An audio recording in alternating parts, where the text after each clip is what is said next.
Con el permiso de la presidencia, compañeras y compañeros diputados. Hace 51 años tuvo lugar el movimiento estudiantil popular más importante del siglo pasado en México.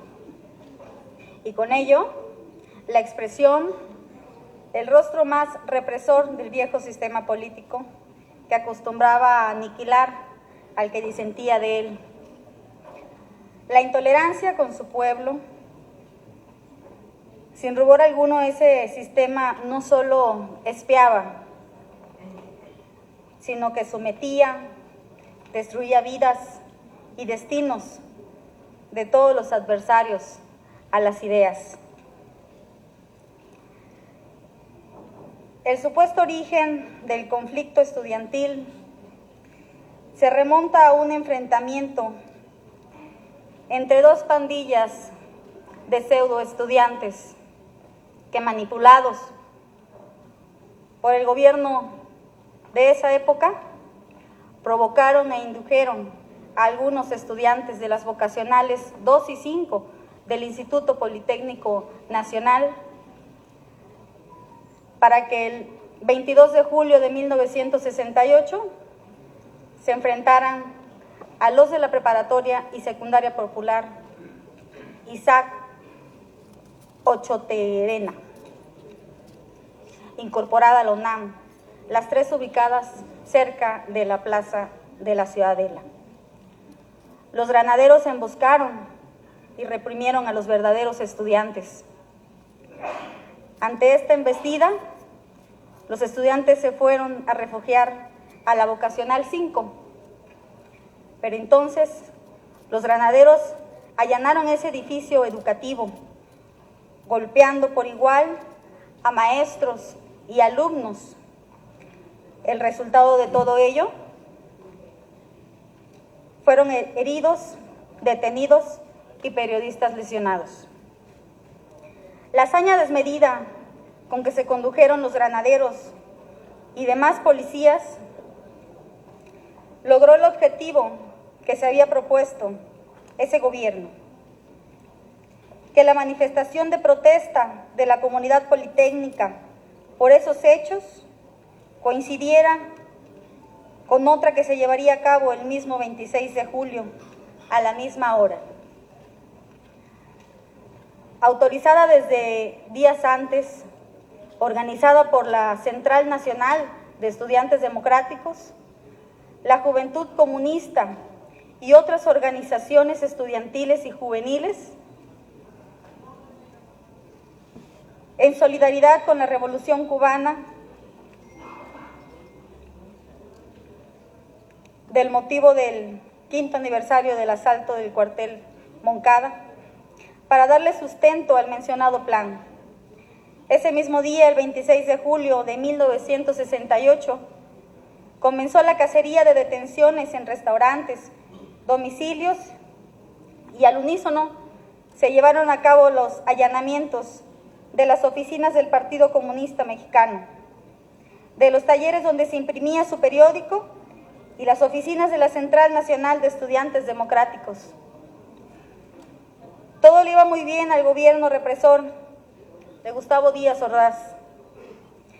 Por indicaciones o no del presidente, llamaron al ejército para que desalojara a los estudiantes, destruyendo de un bazucazo la legendaria puerta de la preparatoria que había sido albergue de la UNAM.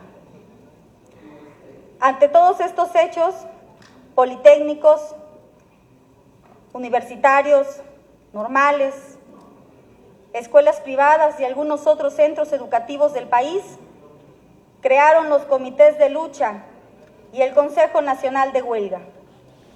Por su parte, los maestros se agruparon en otro organismo para apoyar el movimiento de los jóvenes estudiantes. El plan de la supuesta subversión comunista para encarcelar a militantes de la oposición como el Partido Comunista Mexicano y la Central Nacional de Estudiantes Democráticos era, entre otros, con el propósito de que en el delirio del presidente Díaz Ordaz, nadie fuera a entorpecer la celebración de los Juegos Olímpicos que el gobierno mexicano estaba organizando para el mes de octubre del año del 68. Aunque nadie, absolutamente nadie, había planteado algo en el sentido de querer boicotearlos, la embestida gubernamental se orientó entonces en contra de los estudiantes y maestros. De allí vinieron las grandes manifestaciones que desembocaron en el Zócalo de la Ciudad de México. Como nunca antes había ocurrido, el gobierno siguió encarcelando militantes del Partido Comunista, a estudiantes, maestros. Después allanó la ciudad universitaria, a todas las unidades educativas del Politécnico, hasta llegar a ese 2 de octubre de 1968. Allí, de manera artera, el gobierno represor de Díaz Ordaz engañó a los estudiantes invitándoles a entablar pláticas que estaban dispuestos a llegar a un arreglo.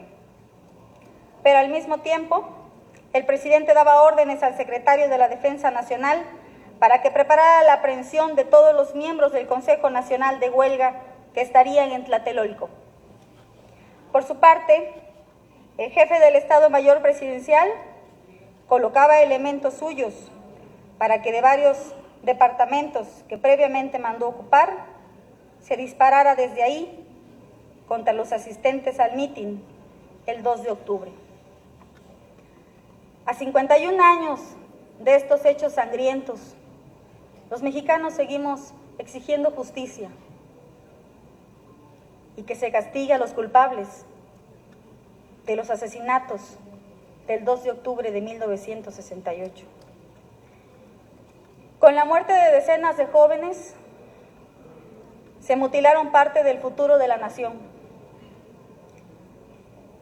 Pero renació con ello la unidad del pueblo de México y fortaleció la dignidad y el carácter de los mexicanos para no arriar banderas y enfrentar a este viejo sistema represor.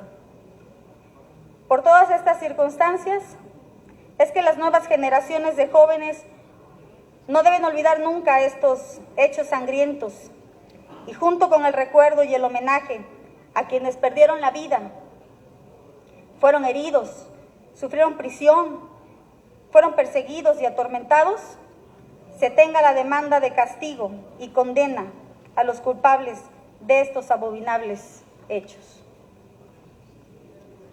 Soy hija de un sobreviviente de aquel terrible acontecimiento del 2 de octubre del 68. Un capítulo que jamás debe de olvidarse y que ha marcado mi formación política, siendo el parteaguas para la búsqueda incansable de justicia.